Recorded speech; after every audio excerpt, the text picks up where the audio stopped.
buenos días.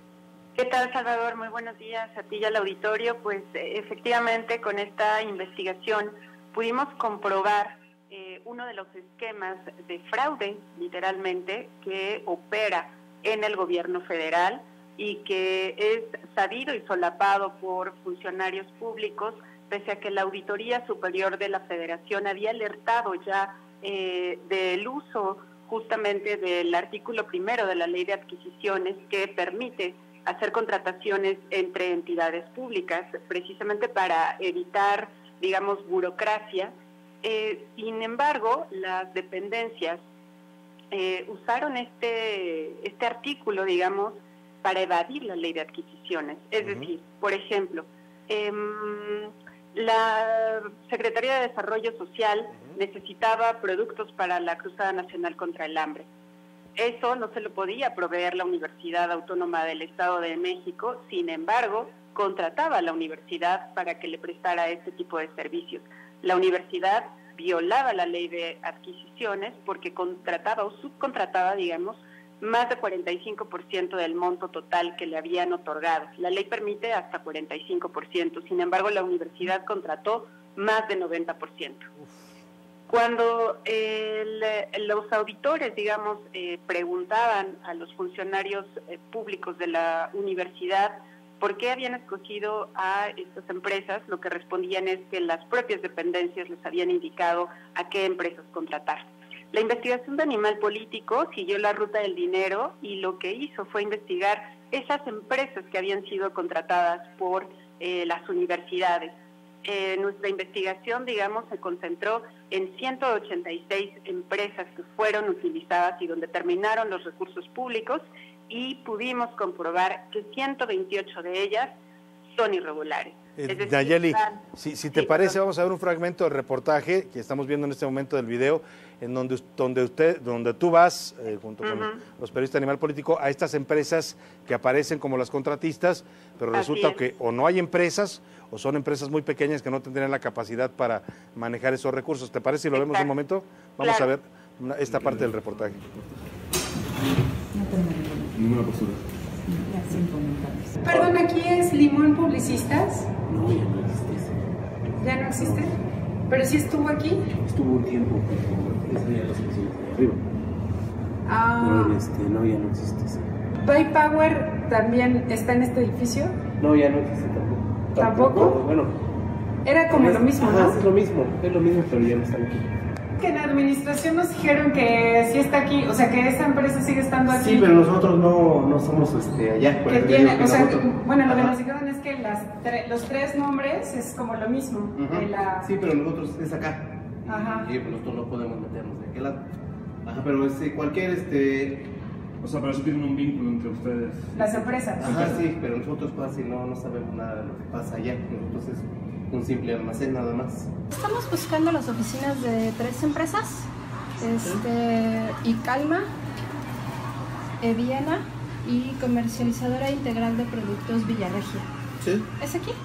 Ok. ¿Son las oficinas de las 3 empresas? Sí. Estoy buscando a Bruno Izquierdo Hernández. Bruno Izquierdo, pero ¿por qué no ha llegado? Ay, no me digas. No, ese señor no tiene horario para estar aquí. En esta semana no creo.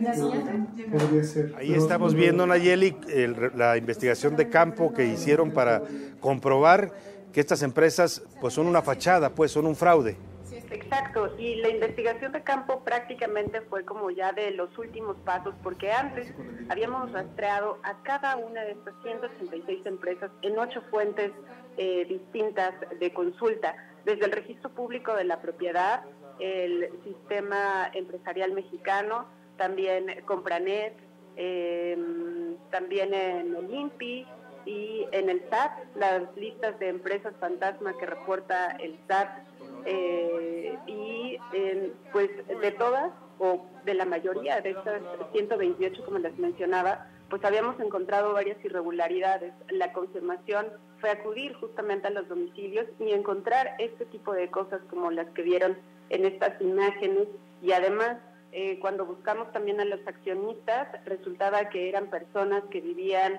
en zonas marginales del Estado de México, de Tabasco, de Campeche, o incluso había gente que jamás pudimos localizar, que como en uno de los videos que vieron, decía, no, pues es que fulano no tiene hora de llegada, pese a que vimos varias visitas en esas empresas, y pues resultaba que parecían fantasmas también, porque nunca se podían localizar, dejamos recados, dejamos tarjetas, llamamos por teléfono de manera insistente y jamás.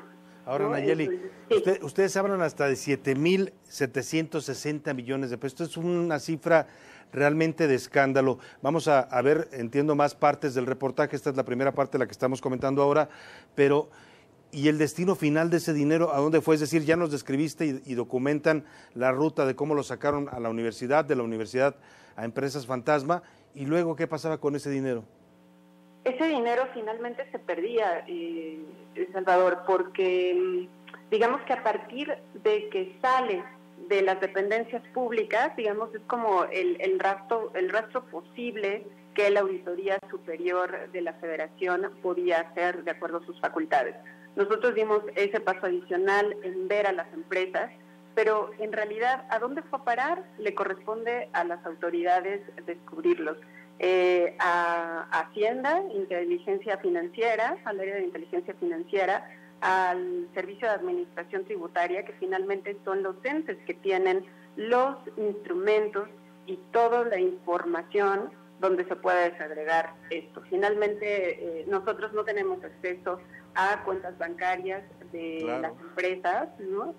Tampoco podemos hacer ese análisis, o sea, las posibilidades, digamos, del reporteo las agotamos, pero sí hay ya en este punto donde más bien le correspondería a las autoridades, también a la PGR, por supuesto. Claro, y ahí caemos a la PGR y caemos a lo que se está debatiendo ahora en el país, que es el tema de tener una fiscalía independiente, autónoma, porque bueno, esta PGR pues ni siquiera se ha dignado a voltear a ver estos asuntos que son de la mayor trascendencia y que involucran tal cantidad de dinero público.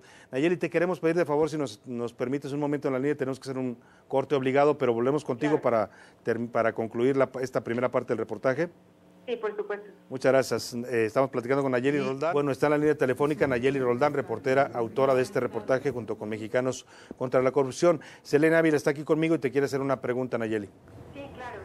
Muchas gracias, Nayeli. Estaba revisando a detalle la investigación que presentan. Me llama la atención y si nos compartes tú cuáles son las dependencias y quién estaba al frente de estas dependencias donde presuntamente se desviaba el dinero, porque además son nombres, Salvador, vinculados a otros escándalos de corrupción en esta administración. Y también algo muy importante que revisaba ahorita, el tema de las universidades. Me parece que son perfiles de universidades.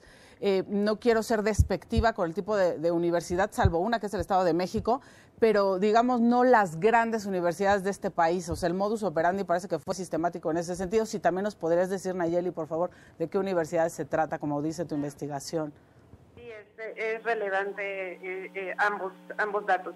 Por una parte, se trata de pues de las dependencias y entidades de gobierno más importantes. Estamos hablando de Ceresol. Estuvo al frente Rosario Robles, justamente entre 2012 y 2013, solo la Ceresol desvió más de 2.200 millones de pesos a través de este esquema. También fue Pemex cuando Emilio Lozoya encabezaba a la institución. También le suena el nombre de Alfredo del Mazo con Balona, también durante su administración. Y Reyes, y bueno, estos son como los nombres más destacados, pero también estaba el INEA, el FODISTE, Zagarpa, Senacica, y son sobre todo, si revisan la investigación, se darán cuenta que además ocupaban de pretexto, digamos, dar servicios sociales, es decir, mejorar los sistemas para el FODISTE, para dar los créditos, ubicar a personas que no supieran leer ni escribir, en el caso del INEA, en el caso de Ceresol, además de la Cruzada Nacional contra el Hambre, también era fortalecer programas que se dedican a mejorar infraestructura en las zonas más rezagadas del país. Es decir, nadie diría que no a que se hicieran ese tipo de cosas. El problema es que en realidad solamente fueron un pretexto y jamás se cumplieron los servicios. Entre las universidades públicas que fueron usadas de intermediarias prácticamente, porque las universidades nunca hicieron ningún tipo de servicio y en cambio se quedaron con 1,000 millones de pesos como comisión. Está la Universidad del Estado de México, la de Morelos, del Carmen, la Autónoma de Tabasco, la Politécnica de Tabasco, la de Chontalpa, y efectivamente son universidades que, pues digamos que no figuran a nivel nacional por destacarse, digamos, en algún tipo de investigación o servicio, como sí lo hace el UNAM, por ejemplo, o el Politécnico, y aún así, por ejemplo, la Universidad del Carmen era contratada para revisar ductos de Pemex en el sureste, supuestamente. Y eso habla de un problema grave, ético, que tendrán los rectores de estas casas de estudios para explicar por qué se prestaron un esquema fraudulento. Nayeli Roldán, esta es la primera parte de la estafa maestra, este gran fraude cometido por dependencias del gobierno federal. ¿Cuántas partes más vamos a ver y qué nos falta conocer? Van a haber 2 partes más. Vamos a desarrollar el caso Cedesol y también el caso Pemex, que son las cantidades más importantes de desvío. Y si me lo permites, Salvador, Selene, antes de concluir nada más, enfatizar que el argumento de las dependencias públicas es que los titulares no firmaron nada, no firmaron ningún documento que permitiera la salida de ese dinero. Efectivamente, así fue. Sin embargo, de acuerdo al auditor, sí hay una responsabilidad de los titulares de las dependencias y entidades de gobierno, porque son los encargados de administrar los recursos públicos que les asignaron y por lo tanto debían de cuidarlos, y también los oficiales mayores, que obviamente son como el brazo derecho de cada dependencia y son de donde depende la administración de los recursos públicos, también tendrían que rendir cuentas al respecto. Perdón, ¿en el caso de la SEP ya estaba Nuño o fue con Choaifet? Perdón, sí, también fue con Choaifet. Sí, fue al inicio del gobierno. Al inicio. De la SEP. En el caso de la SEP fue la única dependencia que presentó una denuncia de hechos ante la Procuraduría General de la República después de que se hicieron estos convenios con la Universidad del Estado de México. Pues Nayeli Roldán, de verdad, felicidades por esta investigación y vamos a estar muy pendientes de las 2 partes que faltan. Esto pinta para ser uno de los más grandes escándalos de corrupción en este sexenio y mira que ya creímos que lo habíamos visto todo, pero parece que nos falta mucho todavía por ver en materia de corrupción.